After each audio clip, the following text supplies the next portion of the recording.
seguir el estudio bíblico en Gálatas, Gálatas 5.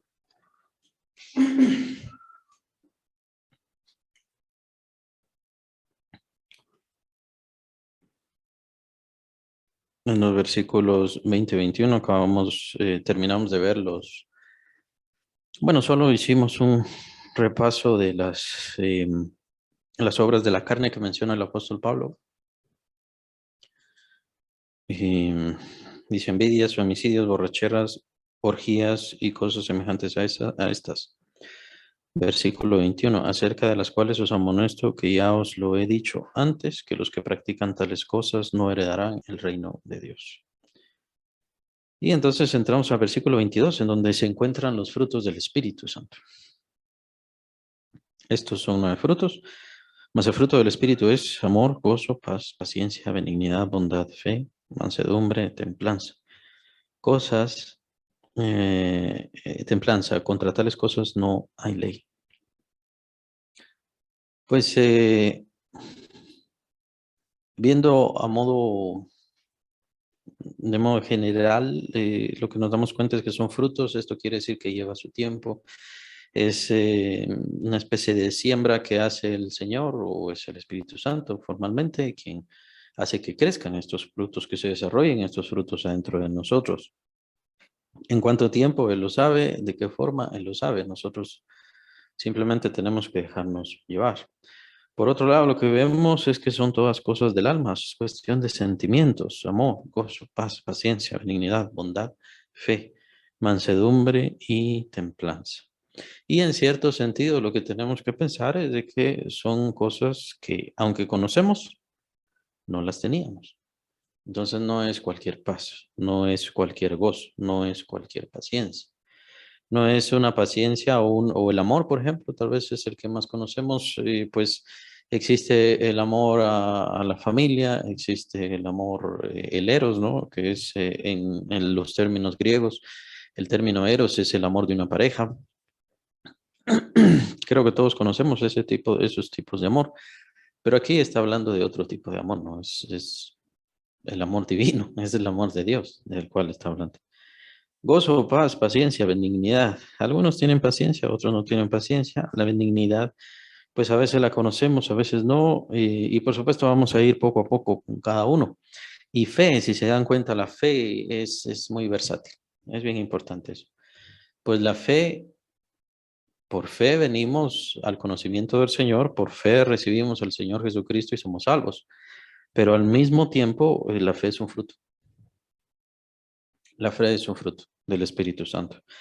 Y si vemos o si leemos a Santiago, pues Santiago dice, la fe sin obras es muerte. Entonces, tiene sus características la fe. La fe tiene sus características. A veces es una acción, creo que ya lo habíamos en estudios anteriores, lo habíamos hablado o comentado. La fe puede ser acción, pero la fe también puede ser solo esperanza, solo esperar algo. Confiar en que el Señor va a hacer alguna cosa, confiar que el Señor va a hacer la obra. En el caso de la salvación es eso.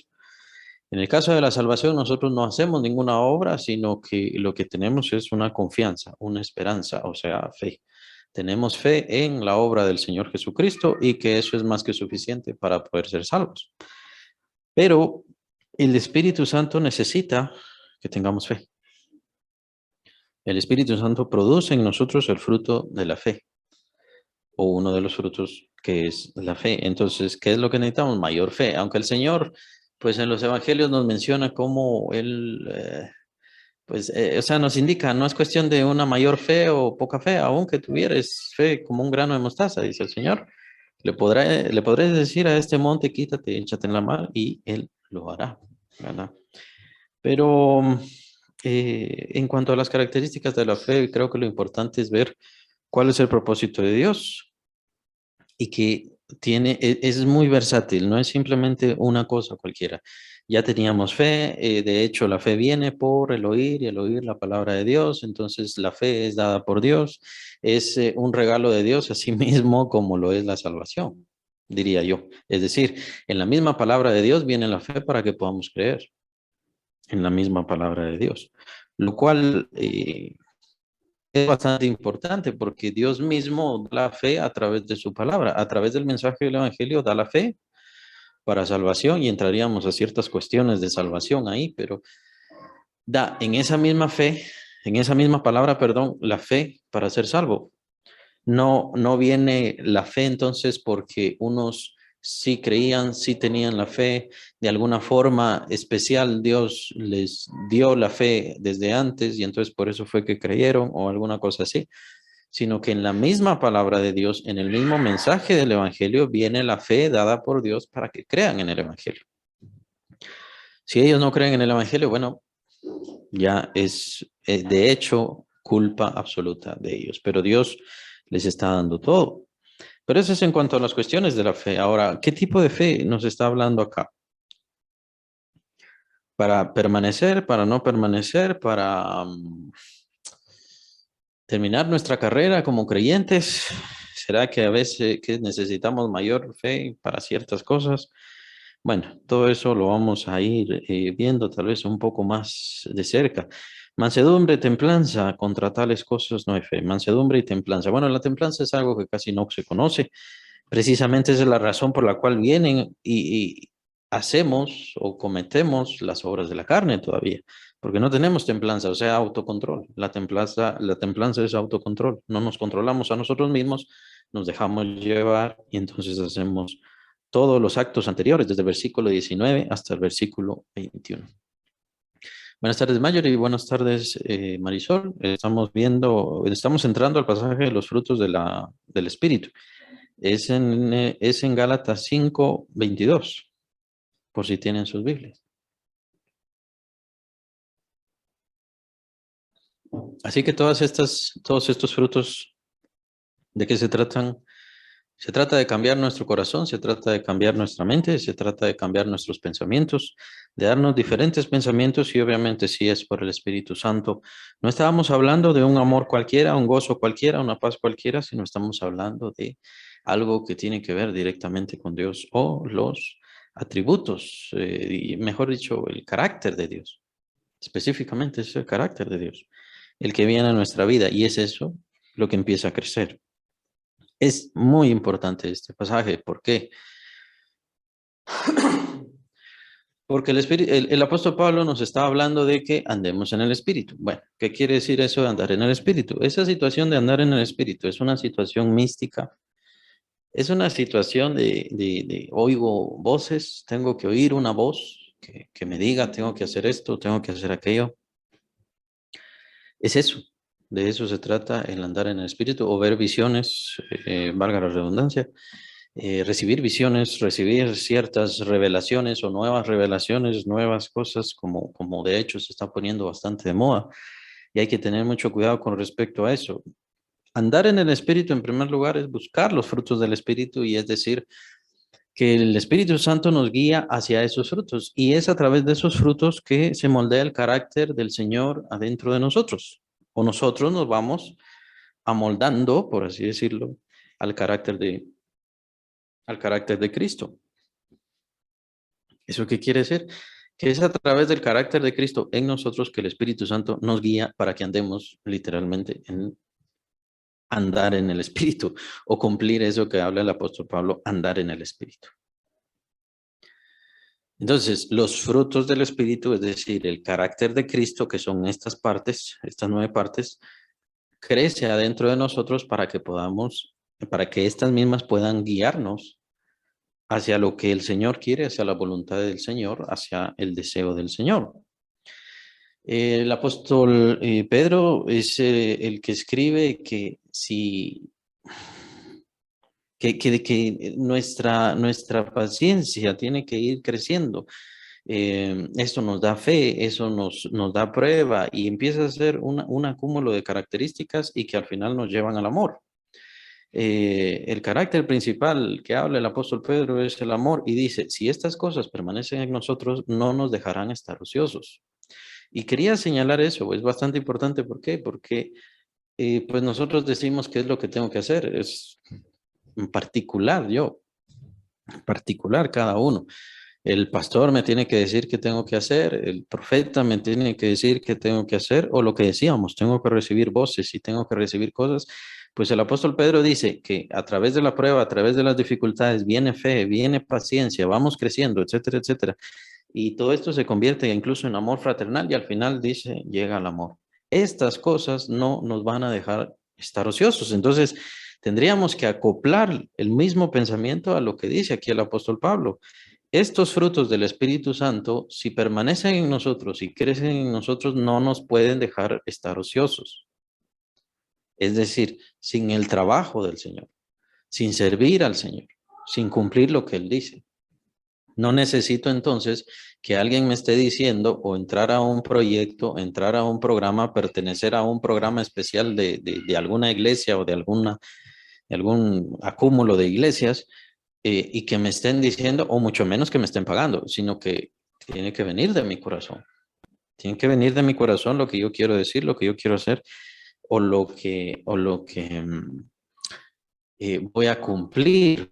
Es decir, Dios me va a guiar a través del carácter de Cristo que Él moldea en mí. Y es así como me va a guiar. No es entonces, que puede haber un momento, llamémosle especial, en donde uno siente algo en el corazón y bueno, el Señor quiere que predique o el Señor quiere que enseñe o alguna cosa, sí pueden existir y esos momentos son buenos. De hecho, la vida del creyente irremediablemente es sobrenatural. Es decir, ya ha pasado de esta vida, ya ha pasado de este mundo.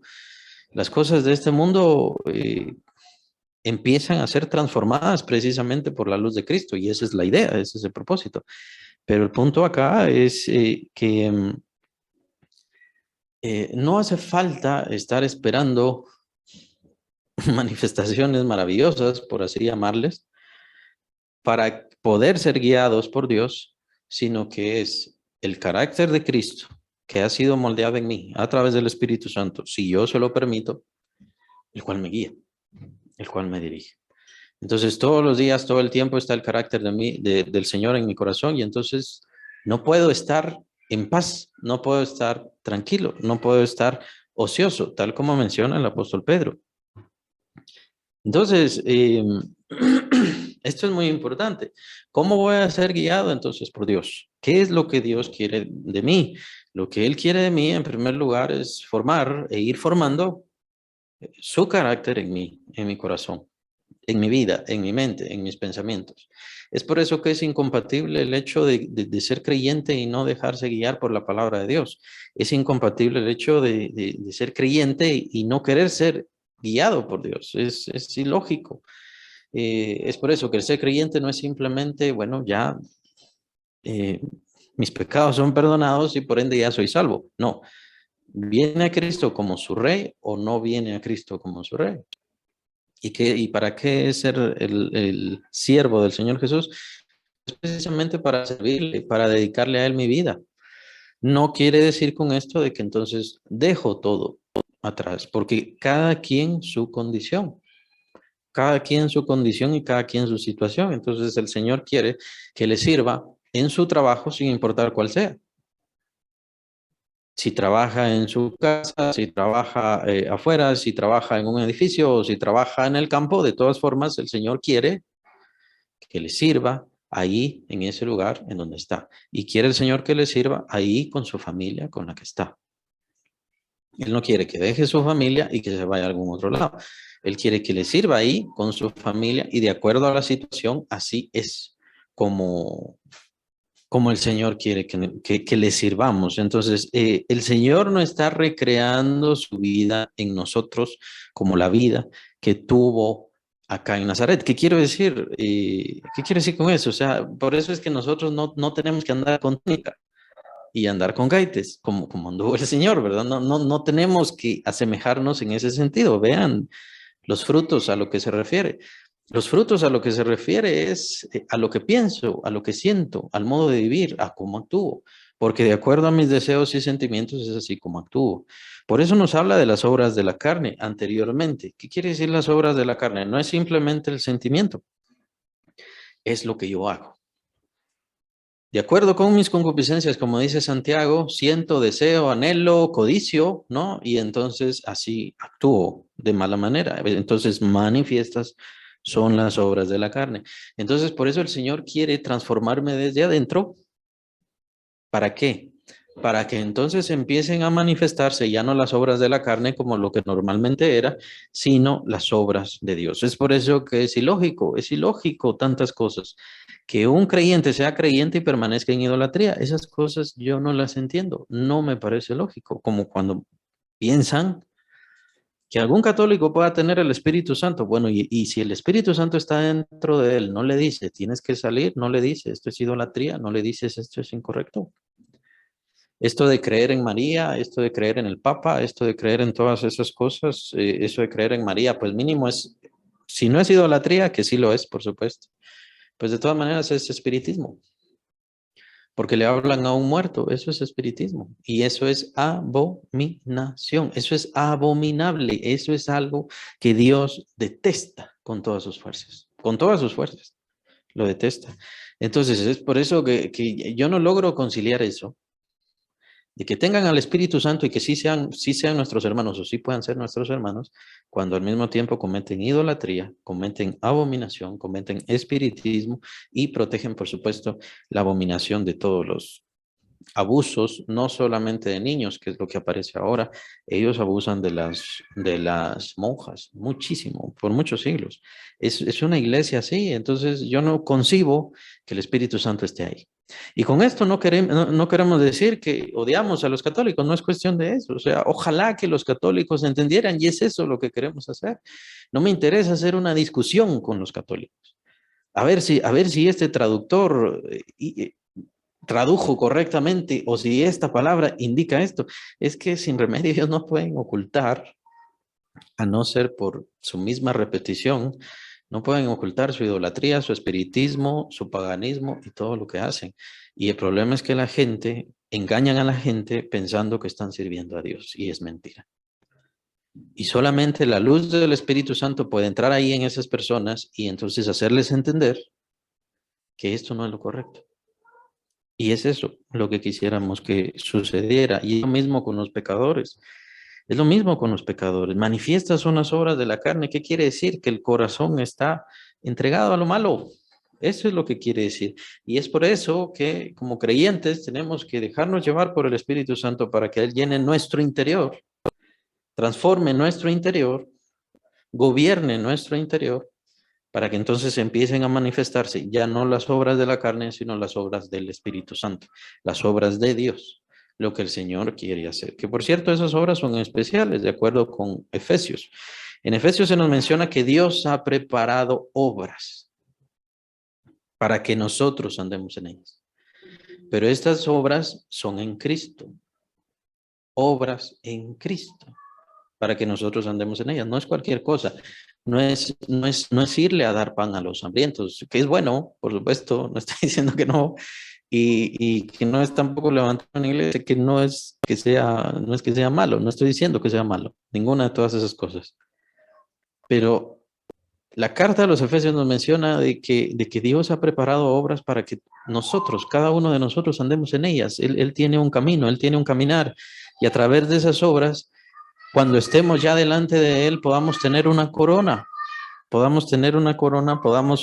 alcanzar el triunfo gracias a nuestro Señor Jesucristo. Y por supuesto, que es, diría yo, lo más importante, salvar almas del infierno. ¿Por qué nosotros no salvamos almas del infierno? Porque no andamos en el Espíritu, es decir, sintetizamos las cosas, no andamos en el Espíritu. ¿Por qué no andamos en el Espíritu? Porque el Señor todavía no ha logrado transformar todo nuestro corazón.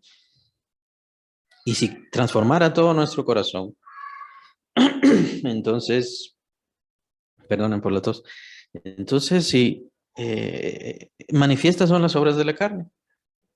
Lo que está en nuestro corazón es eso, lo que se va a manifestar.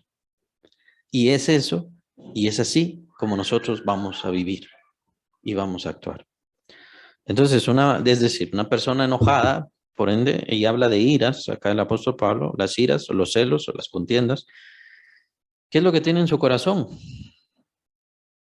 inseguridad, intranquilidad, odio,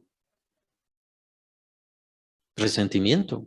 Muchas veces la ira existe la ira porque se guarda mucho resentimiento, especialmente en el hogar. Muchas personas abusivas, abusadoras, por lo general es porque fueron abusadas, especialmente siendo niños, porque siendo niños hay mucho mayor capacidad o sí, capacidad o tendencia al daño y por supuesto a incluso sentimientos reprimidos y ese tipo de cosas más complicadas. Un niño es muy delicado. Psicológicamente un niño es muy delicado. Y por eso es que hay que preservarlo y darle mucho cariño y tantísimas cosas.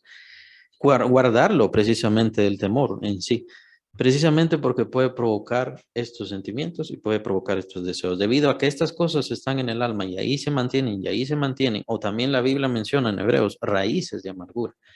Que tenemos que tener cuidado de las raíces de amargura.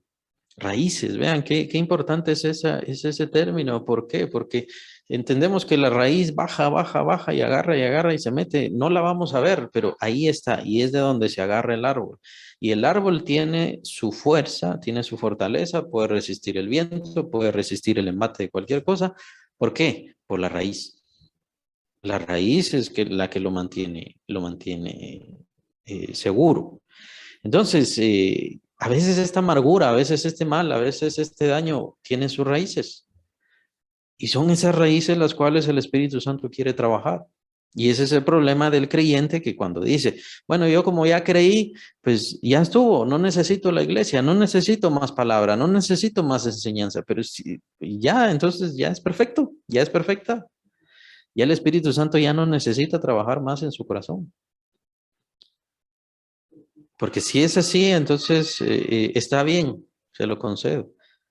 No necesita la iglesia, no necesita ser parte de la iglesia.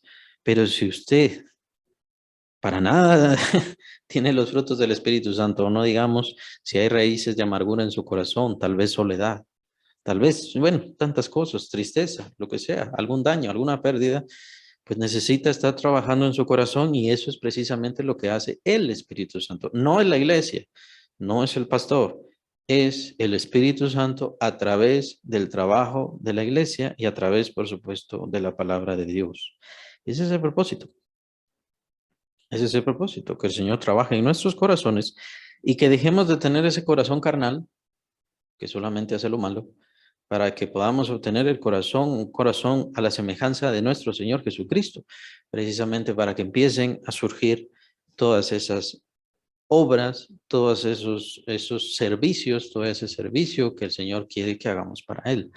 Y es así como nos guía. Es de esa manera como nos guía. Es decir, no podemos tomar como ejemplo de nuestra vida completa el libro de Hechos. ¿Por qué? Porque en el libro de Hechos lo que vemos son declaraciones universales, manifestaciones gloriosas. Solamente hace falta ver el primer capítulo de Hechos, ¿no? En donde el Señor nos habla del Espíritu Santo. Nos habla del Espíritu Santo y los apóstoles están hablando del final del mundo, del final de los tiempos. Son declaraciones universales. Cuando venga el Espíritu Santo sobre ustedes, entonces recibirán poder y me serán testigos en toda Judea, toda Jerusalén y Samaria hasta lo último de la tierra. Entonces no podemos decir, bueno, cada vez que yo quiero hacer algo para el Señor, necesito una revelación, necesito una epifanía, necesito que el Espíritu Santo me manifieste. No, el andar diario de cada creyente es a través del corazón, es en lo íntimo de cada uno, de cada persona. Y si usted dice, bueno, yo amo mucho a Cristo, yo deseo mucho a Cristo, bueno, solamente le recuerdo, le recalco que lo que nos menciona Pedro y lo unimos con esto de Pablo. Si usted ya se siente, si usted ya se siente perfecto o perfecta, excelente, qué bueno. Pero tendría que estar haciendo las obras precisamente porque el carácter de Cristo adentro de nosotros no nos deja estar ociosos. No nos deja estar ociosos y sin fruto, dice incluso el apóstol Pedro. Nos mantiene en constante trabajo y en constante servicio a Dios, a lo que Él decide, a lo que Él quiere y a lo que Él busca. Entonces, es mejor que entendamos bien las cosas, que la situación de la fe no es una situación nada más aprendida. Mencionaba a los católicos hace un momento y el problema, uno de los grandes problemas con el catolicismo, y de hecho es lo que los vuelve muy efectivos, es su repetir y repetir y repetir y repetir y repetir. Solamente dense cuenta ahora en este tiempo de Semana Santa en donde ellos felices de la vida gastan tantísimo dinero en trajes especiales, en los turnos para las andas y todo. ¿Y qué están haciendo con las andas? Absolutamente nada, no están haciendo nada. Porque ¿qué sacan? A un Cristo ahí, pero ya todos lo conocen, ya saben qué es, no están predicando ninguna cosa. Pero ¿qué pasa? ¿Qué sucede? Que les han repetido y repetido y repetido y repetido. Pues la situación con la fe, la situación con el Espíritu Santo no es una situación de repetición, es una situación de transformación. Y si usted o yo no hemos sido transformados es porque no hemos querido, eso es la verdad. No hemos querido. Y no hemos querido, ¿por qué? Tal vez porque no hemos buscado, tal vez porque nos hemos acomodado, tal vez porque nos hemos cansado. Y sí, es cansado. Es cansado, por ejemplo, cuando hablo aquí de ser benignos, tener bondad, tener toda esa bondad, pues definitivamente se refiere a otras personas. Pero ¿qué pasa cuando somos buenos o cuando somos benignos con otras personas? Por lo general quieren aprovecharse, o por lo general ni siquiera agradecen. Pero es entonces donde tenemos que entender cuál es el propósito de todo esto. No se trata de ser benignos para que las demás personas me amen, se trata de ser benigno porque yo amo tanto, debido a que he recibido el amor de Dios en mi corazón. Y si hemos recibido el amor de Dios en mi corazón, ¿será que es posible que tenga amargura en mi alma? Hay un problema, ¿no? Ahí hay un problema. La situación con el gozo también. Vamos a ver entonces uno por uno para ir entendiendo a qué se refiere con estos frutos. Los frutos, por cierto, hago la aclaración, son diferentes a los dones.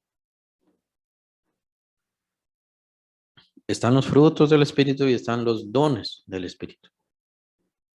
Son cosas diferentes. Que por cierto, bueno, sí, son cosas diferentes. Solamente aclaro, y por eso les comentaba, es muy versátil la situación de la fe, porque la fe es un fruto y la fe es un don. ¿Cómo así?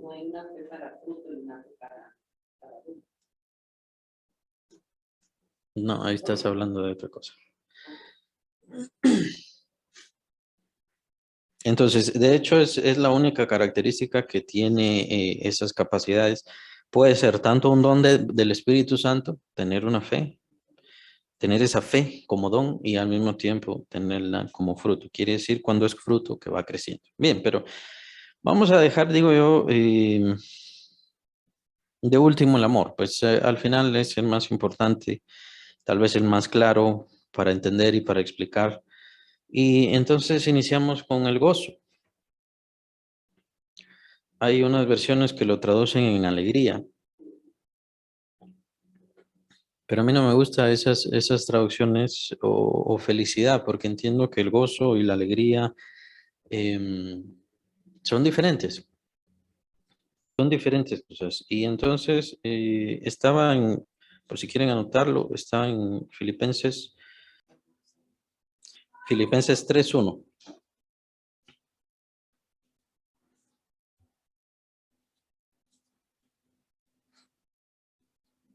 Sí, versículo 1. Por lo demás, hermanos, gozaos en el Señor. Y de hecho, esta misma carta nos menciona también el regocijo en el Señor. Regocijaos en el Señor siempre, otra vez os digo regocijaos. Eso está en también Filipenses 4:4. Regocijaos en el Señor siempre, otra vez os digo regocijaos. Vean en el Señor. Ahora el versículo 1 del capítulo 3 de Filipenses dice, hermanos, gozaos en el Señor. ¿Por qué no leo lo siguiente? Bueno, lo siguiente dice, a mí no me es molesto el escribiros las mismas cosas y para vosotros es seguro. Me llama la atención eso, tal vez porque era constante para los apóstoles mencionar, miren, alégrense, alégrense en el Señor. Más o menos se asemeja a aquella parte donde el Señor le habla a sus discípulos, pues los discípulos venían de estar y estaban contentos, alegres, porque los demonios se les sujetaban, porque hacían milagros, porque hacían tantas cosas. Y él les dice, hey, hey, un momento, no se alegren de que se les sujeten los demonios. No se alegren de esas cosas. Alégrense de que su nombre está escrito en los cielos.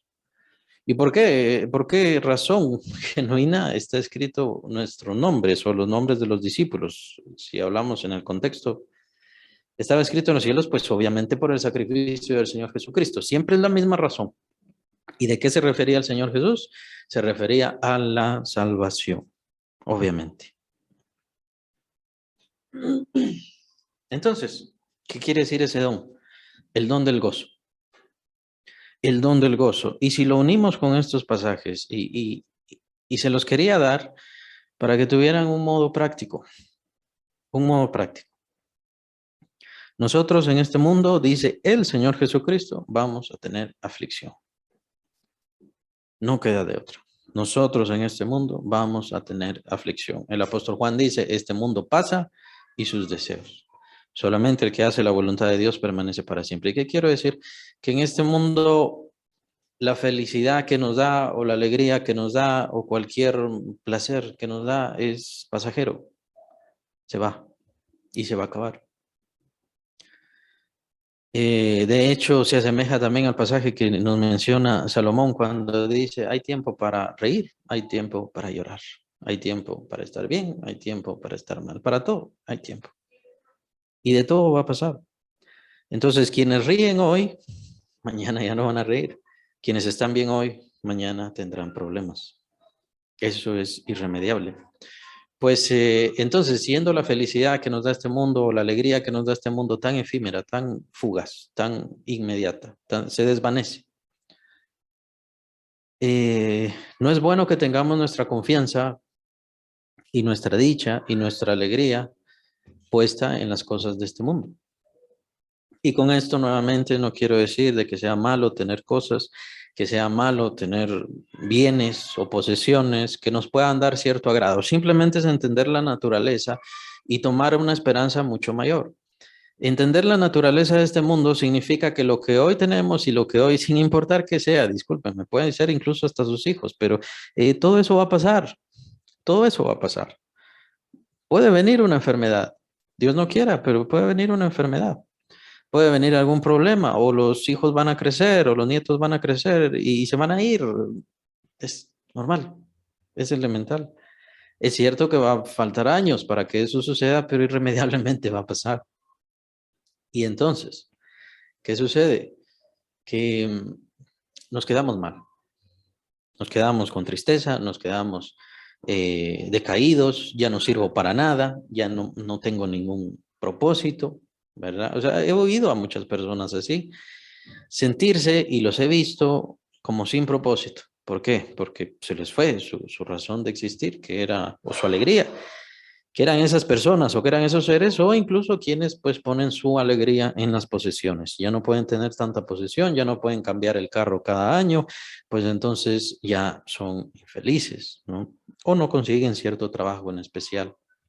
Pero todas las cosas se pasan, pero el Señor no pasa, ese es el punto, y es a lo que el apóstol nos hace referencia, nos llama a esa idea. Y era una situación bien importante acá, porque tienen que considerar que muchos creyentes eran esclavos. Entonces ellos estaban en una situación peor que cualquier pobre de nuestro tiempo, porque estas personas, si el amo quería asesinarlos, si el amo quería venderlos, llevarlos a algún otro lugar, mandarlos a otro lugar, no podían hacer absolutamente nada, eran posesiones nada más. Y trabajaban para comer nada más. Y tenían que hacerlo bien y tenían que hacerlo con gusto, porque si no, el amo incluso los podía matar. No podían escaparse, no podían salir de eso. Entonces, es muy importante porque vivían una situación de esclavitud, y no es todos, obviamente, pero estaban quienes. De hecho, más adelante, ya en los tiempos de Constantino, precisamente, y tal vez un siglo atrás de todo eso, pues la gran mayoría de todos los creyentes eran esclavos. La gran mayoría de todos los creyentes. Y la gran mayoría de población en el Imperio Romano, pues recuérdense que eran esclavos. Entonces, la gran mayoría de todo el imperio era cristiano, por ende. Y precisamente por esto.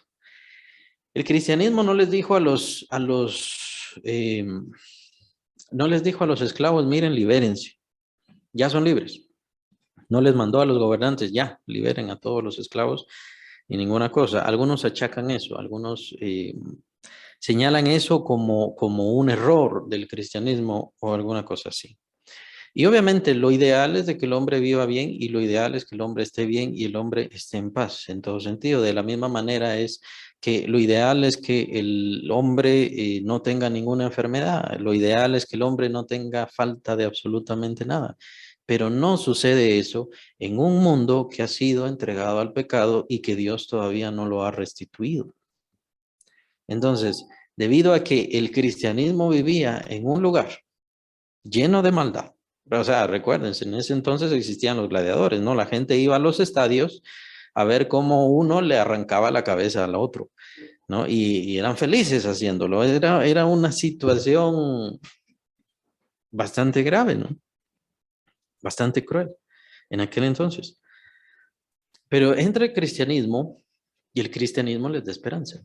¿Y por qué les da esperanza? Porque el cristianismo no se basa en lo que nosotros vemos o deseamos. El cristianismo se basa ¿en qué? En lo que Cristo hizo. Ahí está. Lo que Él hizo. Eso es todo. Entonces, nosotros como creyentes no hagamos la prueba. Así como lo hicieron desde entonces esos creyentes, o imagínense a todos los creyentes que fueron perseguidos, todos los creyentes que fueron golpeados precisamente por Cristo y lo hacían precisamente con gozo, recibían esas cosas precisamente con gozo. ¿Por qué? Es que su esperanza, es que la esperanza es mayor, o como dice el apóstol Pablo, lo que no se ve, sí permanece, lo que se ve va a pasar, lo que se ve va a acabarse, pero lo que no se ve es lo que permanece, va a permanecer para siempre. Entonces, el gozo, por eso le llamo, es mayor que la alegría, porque regularmente las alegrías y las felicidades vienen porque fue mi cumpleaños o porque me saludaron en mi cumpleaños y que por supuesto viene la tristeza porque no me saludaron en mi cumpleaños o alguna cosa así. Somos muy eh, variantes. Creo que la palabra más exacta es lunáticos, ¿no? O sea, somos como la luna. Andamos, hoy es menguante, mañana es creciente, cosas así, ¿no? Y entonces hoy me siento bien, mañana me voy a sentir mal. Pues la idea del creyente es, no deberíamos ser así. No deberíamos ser de esa manera porque deberíamos mantener un gozo interior constante y ese gozo está en lo que hizo Cristo Jesús por mí, en el sacrificio que Él hizo por mí. De tal manera que eso es mayor que mis enfermedades, sí, es mayor que mis dolores, sí, es mayor de quien me quiera o quien no me quiera. Si no me saludan, si sí me saludan, o si hablaron mal de mí, si me despreciaron. Por eso les decía, consideren a esos creyentes que fueron esclavos o consideren a esos creyentes que fueron mártires, que fueron perseguidos, que hacían sus servicios ahí en la necrópolis y que rápido tenían que salir huyendo porque ya venía la tropa romana a matarlos, a llevarlos a matar, ¿no? Y arrestarlos, precisamente para llevarlos al circo y que fueran o que fuesen la diversión del pueblo. ¿Cómo ellos mantenían el gozo? ¿Cómo ellos mantenían la alegría? Y de hecho están las narraciones de ese gozo, de esa dicha que ellos tenían incluso en el mismo circo cuando estaban siendo martirizados por animales o por los gladiadores mismos. Y ellos cantaban, ellos adoraban. ¿Por qué? Porque había gozo. Y obviamente es un gozo sobrenatural, especial. Obviamente ahí hay más, pero veamos el ejemplo, contemplemos el ejemplo y tratemos entonces de cambiar nuestro pensamiento, nuestra forma de ser. No importa que no haya nadie conmigo, el Señor está conmigo. No importa que no me saludaran, el Señor está conmigo en todo momento. No importa ninguna cosa. No importa que el trabajo es importante, sí, pero el trabajo que hoy se tiene, mañana puede ser que ya no esté. La salud con la que yo puedo trabajar hoy, puede ser que mañana ya no la tenga.